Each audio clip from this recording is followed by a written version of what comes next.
Hey guys, Alfonso Gomez, your realtor. I wanted to take a moment and talk to you guys about the arbitration mediation clause in a purchase contract. There's always seems to be a little confusion as it relates to that paragraph in the contract. When you sign a purchase contract, there are two clauses that you have to pay special attention to, and they actually require your initials so you can really focus in on it. The first one is the liquidated damages. I'll talk about that one on a future date. But the one I'm going to talk about today is the arbitration mediation clause. So number one question that I get sometimes from clients, I don't get it too much, but sometimes I do get this. Do I have to sign that? Okay, do I have to initial that part of the contract in order to submit an offer? The answer is no, you actually do not have to sign it. Now, if the seller doesn't sign it as well, then you have an agreement.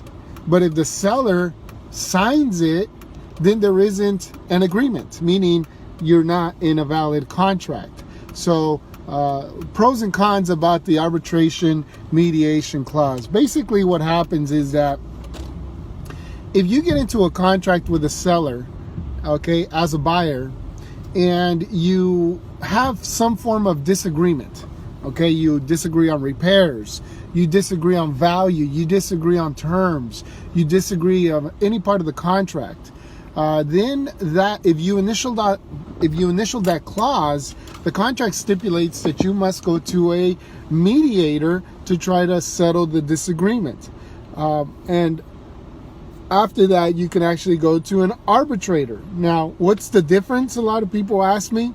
Well, number one, it's money, the cost. A mediator is a lot less expensive than an arbitrator. Arbitrators are retired judges, retired attorneys, or active attorneys, and they do run pretty hefty fees. Arbitrator doesn't cost as much, but it's still an expense. And most of the time, it's in the agreement, the losing party will pay for the fees. Now, obviously, you do have the option to go to court. If the disagreement is a magnitude that you feel like, forget all that, I want to sue in court, I want to get my attorney, you can actually do that as well.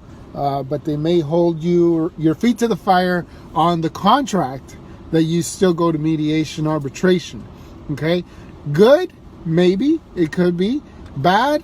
The bad part is that you have to follow the contract and you have to go through those steps.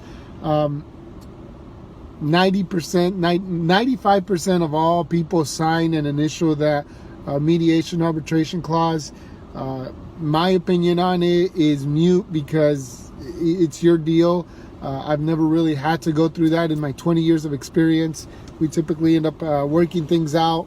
But if you feel like it's something that you want to explore, my advice would be talk to an attorney, a real estate attorney, and ask their advice.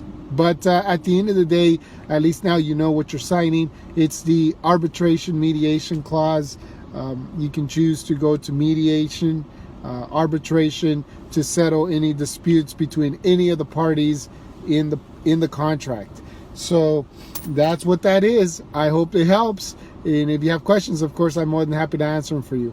I look forward to working with you on the next deal. Take care. Alfonso Gomez, your realtor. Talk to you soon.